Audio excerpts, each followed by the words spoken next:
Hello guys, कैसे हैं आप सब लोग। लेवल अप के एपिसोड 26 के साथ हाजिर हूँ। अभी तक जिसने मेरे चैनल को सब्सक्राइब नहीं किया, चैनल को सब्सक्राइब कर दें, वीडियो को लाइक और शेयर कर दें, शुक्रिया। जिन्हों अपने शैडो सोल्जर यानी आर्मी ऑफ डेड को बाहर निकाल लेता है और उन्हें कहता है आइस स्पीयर्स के सामने तुम्हारा जो पहला मिशन है अच्छे से फाइट करना। फिर वहीं पर फाइटिंग सीन स्टार्ट हो जाता है। एक तरफ जिन्हों की शैडो आर्मी होती है, जबकि दूसरी तरफ आइस स्पीयर्स मॉन्स्टर होते हैं। जिन्हों की शैडो आर्मी बहुत ही अच्छे से फाइट कर रही होती है, जबकि उसके शैडोज में कुछ मैजिशियन शैडोज भी होते हैं जो कि फायर का इस्तेमाल कर रहे होते हैं। जिन्हों से देखकर बहुत ज्यादा खुश हो रहा होता है और कहता है मेरे पास कुछ ऐसे मैजिशियंस हैं जिनके पास बहुत ज्यादा फायर पावर है, जबकि मेरे दूसरे शैडो सोल्जर्स के पास इंस्टेंट रीजनरेशन की एबिलिटी है। जिन्हों कहता है ये शैडो तो बहुत ही अच्छे से फाइट कर रही है, इनकी स्ट्रेंथ तो मेरी सोच से भी ज्यादा है और इनकी रीजनरेट करने की एबिलिटी तो काफी ज्यादा अच्छी है। इस तरह तो ये बिल्कुल इमोर्टल्स की तरह लड़ रहे हैं। हालांकि जितनी बार ये रीजनरेट करते हैं उतनी बार मेरी माना की एनर्जी कंज्यूम होती है, ये एक बहुत बड़ा मसला है। और साथ ही उन छोटे बियर्स का बॉस बियर जो कि एक बहुत बड़ा बियर मॉन्स्टर होता है वो भी निकल आता है। जिन्हों उसकी तरफ देखता है और कहता है तो फिर लीडर अपने आप बाहर निकल ही आया। बॉस बियर क्योंकि बहुत ज्यादा पावरफुल होता है, वो जिन्हों के जिस भी शैडो पर एक ही स्ट्राइक मारता है वो शैडो गायब हो जाता है और दोबारा रीजनरेट नहीं कर पाता। जिन्हों कहता है शैडो सोल्जर्स ने अपना काम पूरा कर दिया, इस बड़े मॉन्स्टर के सामने वो बिल्कुल बेकार है और अब मेरे पास माना की एनर्जी भी खत्म हो गई है, वो दोबारा रीजनरेट नहीं कर पाएंगे। फिर जिन्हों इग्रिस से कहता है इग्रिस जाओ और इससे जाकर फाइट करो। इग्रिस आगे बढ़ता है और अपनी बड़ी सी तलवार से बॉस बियर पर अटैक करता है और उसके कंधे पर एक बड़ा सा कट लगा देता है। साथ ही वो जंप करते हुए ऊपर एक दरख्त की तरफ चला जाता है और वहाँ से स्पीड के साथ दोबारा से उस पर अटैक करता है। इग्रिस और बॉस बियर के साइज में बहुत ज्यादा डिफरेंस है। बॉस बियर बहुत ही बड़ा है। इग्रिस उसके बाजू पर जंप करते हुए उसके बाजू पर एक और कट लगाता है। असल में इग्रिस उसके डिफेंसेस को वीक कर रहा होता है क्योंकि बॉस बियर का साइज ज्यादा है, इसलिए वो उसके दोनों कंधों को जख्मी कर देता है जिससे उसके अगले बाजू बेकार हो जाती है। फिर साथ ही इग्रिस उसके पाँव पर अटैक करता है। बॉस बियर काफी ज्यादा जख्मी हो जाता है और बस चिल्लाने के अलावा और कुछ भी नहीं कर पाता। बॉस बियर ऊपर की तरफ मुंह करके चिल्लाना शुरू कर देता है। उसी वक्त इग्रिस आगे बढ़ता है और अपनी तलवार को घुमाते हुए बॉस बियर की गर्दन काट देता है और साथ ही इग्रिस उसकी काटी हुई गर्दन को उठाकर जिन्हों के सामने लाकर रख देता है। जिन्हों कहता है अगर इसने अपनी तलवार को उस दिन इस्तेमाल किया होता तो मेरे तो बचने का कोई चांस ही नहीं था, लेकिन अब क्योंकि मैं भी काफी ज्यादा स्ट्रॉन्ग हो चुका हूँ, मैं और इग्रिस दोनों सेम लेवल पर है। इग्रिस बॉस बियर का सर जिन्हों के सामने रखते हुए घुटने टेक कर बैठ जाता है। जिन्हों आगे बढ़ता है और इग्रिस पर हाथ रखते हुए कहता है तुमने बहुत ही अच्छा काम किया। साथ ही उसे वापस अपनी इन्वेंट्री में भेज देता है। जिन्हों आगे बढ़ता है और बॉस बियर की बॉडी के सामने खड़ा होकर कहता है जागो। जिन्हों कहता है चलो अब इस बॉस बियर को भी अपना एक शैडो सोल्जर बना लिया जाए, ये आने वाले दिन में बहुत ज्यादा काम आएगा। जिन्हों बॉस बियर के अलावा वहाँ पर और भी बहुत सारे बियर्स होते हैं जिनको अपने शैडो बना लेता है। नेक्स्ट सीन फिर से डंजन के बाहर का होता है। गिल्ड मास्टर मैनेजर आन से पूछते हैं कितना वक्त हो गया है। मैनेजर आन उनसे कहते हैं तकरीबन 3 घंटे हो चुके हैं। यहाँ के 3 घंटे यानी कि डंजन के अंदर 3 दिन हो चुके हैं। पता नहीं उन बेचारे हंटर्स में से कितने जिंदा बचे होंगे। गिल्ड मास्टर उसे कहता है रेड गेट के अंदर सब कुछ डिफरेंट होता है। आम डंजन जो कि तुमने देखी हुई है, रेड गेट के अंदर वैसा कुछ भी नहीं होता। हमारी टीम में जितने भी कमजोर हंटर होंगे वो अब तक मर चुके होंगे अगर वो अपने आप को वहाँ के मौसम के मुताबिक डाल लेते हैं, लेकिन उन्हें वहाँ पर अपने खाने का बंदोबस्त भी करना होगा। वो उन मॉन्स्टर्स को मारकर उनका गोश्त खा सकते हैं, लेकिन ये डंजन बहुत ज्यादा हाई लेवल की है, इसलिए मॉन्स्टर्स भी हाई लेवल के होंगे। लो रैंक के हंटर्स तो इस डंजन के अंदर शिकार भी नहीं कर सकते, इसलिए उन्हें खाना नहीं मिलेगा और वो बहुत जल्दी मर जाएंगे। गिल्ड मास्टर की बात सुनकर डोंगसू कहता है तो इसका मतलब संग जिन वो भी अब तक मर चुका होगा क्योंकि वो ई रैंक का हंटर है। मुझे लगता है कि कोरिया में आकर मैंने अपना टाइम जाया किया।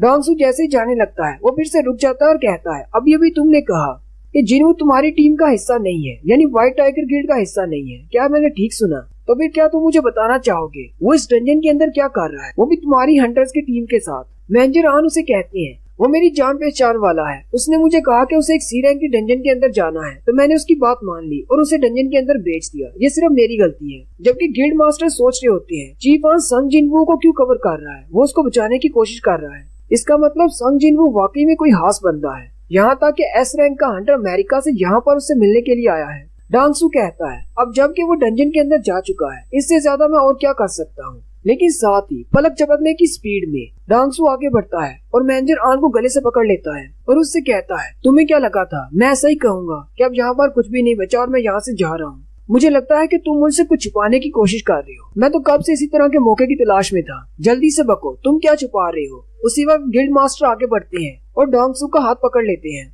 गिल्ड मास्टर बहुत ज्यादा गुस्सा हो जाती है। मेरे एम्प्लॉय का गिरबान छोड़ो। डांगसू से कहता है, क्या तुम मुझे ऑर्डर दे रहे हो? तुम एक ऐसे लीडर हो जो कि पीछे बैठे रहते हो। कितने अरसे से तुम किसी डंजन के अंदर नहीं गए। ये बात सुनकर गिल्ड मास्टर को भी गुस्सा आ जाता है और वो भी अपनी पावर को अनलीश करते हैं। मेंजर ऑन कहते हैं, अगर ये दोनों इसी तरह गुस्सा होते रहे तो यहाँ पर तो एस रैंक हंटर्स के दरमियान फाइट शुरू हो जाएगी। नेक्स्ट सीन फिर से डंजन के अंदर का होता है। किम चुल की टीम का सामना बहुत ही पावरफुल मॉन्स्टर्स के साथ होता है। किम चुल की अपनी शील्ड भी टूट जाती है, जबकि किम चुल भी बहुत ज्यादा जख्मी होता है और वो बहुत ज्यादा थक भी चुका होता है। वहाँ पर बहुत सारे मॉन्स्टर्स होते हैं जिन्होंने उसकी बाकी की सारी टीम को मार दिया होता है। किम चुल कहता है, मैं इन मॉन्स्टर्स के सामने नहीं आ सकता। मैं एक ए रैंक का हंटर हूँ। मुझे व्हाइट टाइगर गिल्ड की मेन अटैक फोर्स को ज्वाइन करना है। मैं इतना ज्यादा कमजोर कैसे हो सकता हूँ? मैं ये कैसे मान लूं कि इन मॉन्स्टर्स के सामने मैं फेल हो गया? अगर मेरे पास खाना होता तो मेरी बॉडी में एनर्जी होती जिससे मैं इन सबको हरा सकता था। काश हमारे पास खाने को कुछ होता। लेकिन साथ ही वो कहता है, मैं ही इन सब का कैप्टन था। हमारी टीम के पास खाना नहीं तो ये भी मेरी जिम्मेदारी थी क्योंकि मैं एक कैप्टन हूँ। उसी वक्त किम चुल की नजर सामने की तरफ पड़ती है। सामने हयाकी खड़े होते हैं। किम चुल हयाकी को देखकर और भी ज्यादा घबरा जाता है और कहता है, अभी तो हम इन मॉन्स्टर से फाइट कर रहे थे, अब इनसे भी फाइट करना होगी। उसी वक्त उसका एक हंटर साथी जो कि जमीन पर जमी हालत में पड़ा होता है, वो कैप्टन की तरफ आगे बढ़ता है। लेकिन किम चुल के उसे देखते ही एक एल्फ आगे बढ़ता है और उस हंटर को मारकर उसके ऊपर ही बैठ जाता है। ये देखकर किम चुल बहुत ज्यादा डर जाता है और वहाँ से भागना शुरू कर देता है। और यहीं पर हयाकी के बॉस को भी दिखाते हैं जो कि एक बड़े से घोड़े पर बैठा होता है।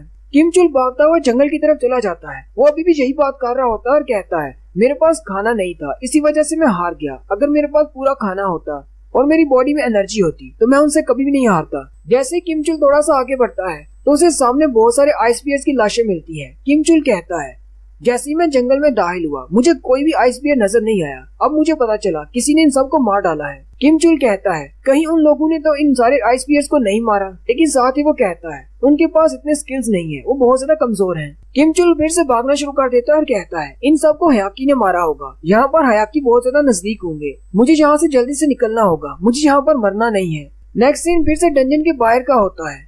गिल्ड मास्टर डांगसू से कहते हैं, क्या तुम फाइट करना चाहते हो? डांगसू से कहता है, जब तुम चाहो। और वो दोनों ही अपनी फिस्ट को पंच मारने के लिए रेडी करते हैं और फिर दोनों अपनी पावर को अनलीश करते हुए एक दूसरे को पंच मारते हैं। लेकिन उनके पंचेस को टकराने से पहले ही मिस्टर वू जिन आगे बढ़ते हैं और उन दोनों के हाथ को पकड़ लेते हैं। डांगसू से कहता है, तुमने तो हम दोनों को रोक लिया, तुम तो काफी ज्यादा स्ट्रॉन्ग हो। मिस्टर वू जिन उन दोनों से कहते हैं, अगर तुम दोनों अपनी स्ट्रेंथ को कम नहीं करते तो मेरे हाथ अब तक टूट चुके होते। मिस्टर वू जिन डांगसू से कहते हैं, 2 महीने पहले मैंने संग जिन वू की इन्वेस्टिगेशन की थी। हम लोगों ने अपने डिटेक्टर के साथ उसकी पावर लेवल को जांचा था। वो तब भी एक ई रैंक का हंटर था। मुझे लगा था कि वो एक रीवेकनर है, लेकिन ऐसी बात नहीं है। तुम्हारे भाई की मौत एक बहुत ही अफसोसनाक हादसा थी, लेकिन मुझे नहीं लगता कि संग जिनवू के पास इतनी स्ट्रेंथ है कि वो तुम्हारे भाई के साथ उसकी पूरी रेड टीम को ही हरा सके। डांगसू से कहता है, ये बात मैं अच्छी तरह से जानता हूँ क्योंकि वो एक ई रैंक का हंटर है, इसलिए वो कमजोर है। मुझे लगता है कि ये सारा काम यूजिन आर्किटेक्चर वालों ने किया है। उन्होंने कोई ट्रैप बिछाया होगा। मिस्टर वू जिन से कहते हैं, अगर तुम्हें ये बात पता है तो फिर तुम्हें संग जिनवू का पीछा करना छोड़ना होगा। डांगसू से कहता है, मैं तुम्हारी बात समझ सकता हूँ, लेकिन मुझे सिर्फ एक बहाना चाहिए संग जिनवू को मारने के लिए। आखिर वो उस दिन डंजन से जिंदा बाहर आया क्यों? साथ ही डांगसू वापस की तरफ मुड़ पड़ता है और कहता है, मेरी सारी एक्साइटमेंट मर चुकी है, अब मैं वापस जा रहा हूँ, मुझे नींद आ रही है। जबकि वहीं पर मैनेजर ऑन खड़े होते हैं और कहते हैं, मैं अच्छी तरह से जानता हूँ संग जिनवू के पास कौन सी पावर्स हैं। मुझे पूरी उम्मीद है कि वो इस रेड गेट में से जिंदा बाहर आएगा। नेक्स्ट सीन फिर से डंजन के अंदर का होता है। जिनवू की पूरी टीम बैठी होती है, उन्होंने आग जलाई होती है और वो आराम से खा पी रहे होते हैं। किम चुल भी वहीं पर आ जाता है। किम चुल उन सबको देखकर बहुत ज्यादा हैरान हो जाता है और कहता है, ये सब तो लो रैंक के हंटर्स हैं, यहाँ पर हो क्या रहा है? आखिर ये सब लोग अभी तक जिंदा कैसे हैं? इनके पास गर्म कपड़े हैं, टेंट्स हैं, जबकि आग जलाने का बंदोबस्त है और खाना भी है। अगर मेरे पास इतना ज्यादा खाना होता और मेरे पास आग होती तो मैं उन हयाकी को जरूर हरा देता। इन सब लोगों ने ये सब कुछ चीजें मुझसे छुपा कर रखी, इनकी हिम्मत कैसे हुई? किम चुल आगे बढ़ता है और उन सबको गाली देते हुए कहता है, मेरी सारी की सारी टीम हयाकी के हाथों मारी गई क्योंकि हमारे पास खाना और गर्म कपड़े नहीं थे। तुम लोगों के पास ये सारी चीजें कहाँ से आई? वो सारे हंटर किम चुल को गुस्से में देखकर बहुत ज्यादा घबरा जाते हैं। क्या तुम्हारे मुंह में छाले पड़ गए हैं? बोलते क्यों नहीं? तुम्हें ये सारी चीजें कहाँ से मिली? मैं ये बात अच्छी तरह से जानता हूँ कि तुम सब में से सिर्फ एक ही बंदा है जिसने ये चीजें छुपाई हैं। उस बंदे को मेरे सामने ले आओ, बाकी सबको मैं माफ कर दूंगा। मेरे सामने उस मुजरिम को पेश करो जिसकी वजह से मेरी पूरी की पूरी टीम मारी गई, जिसने अपने लिए खाना छुपा कर रखा और गर्म कपड़े भी, और मेरी टीम को कुछ भी नहीं दिया। मैं सिर्फ 3 तक गिनती गिनूंगा। अगर तब तक तुमने उस बंदे को मेरे सामने पेश नहीं किया तो मैं तुम सबको सजा दूंगा। साथ ही किम चुल गिनती गिनना शुरू करता है। जैसे ही वो 2 पर पहुंचता है उसकी नजर बी रैंक की हंटर पार्क हीजिन पर पड़ती है। वो कहता है यही वो हंटर हो सकती है जिसने सारा कुछ मुझसे छुपाया है, क्योंकि ये अपनी मर्जी से उनकी टीम में शामिल हुई थी। और साथ ही किम चुल 3 कहता है। उसी वक्त पीछे से जिनवू आता है और उसे गर्दन पर एक हिट लगाता है और साथ ही 4 कहता है। जिनवू की हिट की वजह से किम चुल दूर जाकर गिरता है और बेहोश हो जाता है। जिनवू कहता है तुम तो बहुत ही कमीने इंसान हो, तुम ही पहले इन सबको मरने के लिए यहाँ पर छोड़ गए थे और अब तुम इनका खाना इनसे छीनना चाहते हो। ना सिर्फ तुम वहाँ से भाग कर आए हो बल्कि इनकी मौत भी साथ लेकर आए हो। जिनवू के सारे हंटर्स हैरान हो जाते हैं और कहते हैं इस बात का क्या मतलब है। जिनवू उनसे कहता है सामने की तरफ देखो। जिनवू सामने की तरफ देखता है और उनसे कहता है मुझे पता है कि तुम लोग यहाँ पर हो, मैं तुम्हें सेंस कर सकता हूँ। अपनी स्टेल्थ मोड को खत्म करो। उनके सामने हयाकी होते हैं। जैसे ही वो अपने स्टेल्थ मोड को खत्म करते हैं, जिनवू कहता है इसकी एनर्जी तो बहुत ज्यादा है, मुझे लगता है ये हयाकी का बॉस है। और यहीं पर हमारी एपिसोड 26 का एंड होता है।